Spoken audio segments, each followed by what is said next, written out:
So why can you not forward a voice message on the iPhone?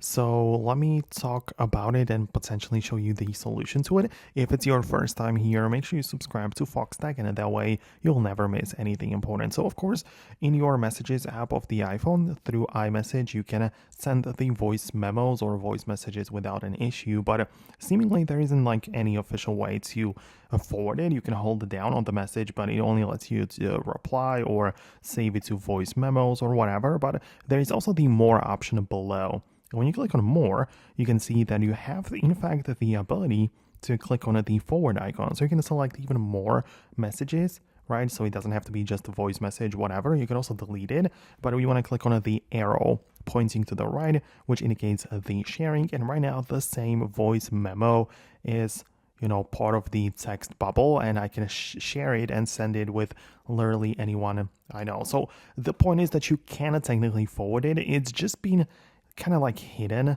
behind the menus here, so it's kind of harder to find, but that's why I'm making these videos to begin with, right? Because I want to make things easier for you. But yeah, that's how you can generally do this. If you don't see the exact same options, make sure that you're running the latest version of the iOS by going to settings, general, and a software update, and that way you're gonna get the most like the latest features available as well. But that would be about it from me. Let me know what you think.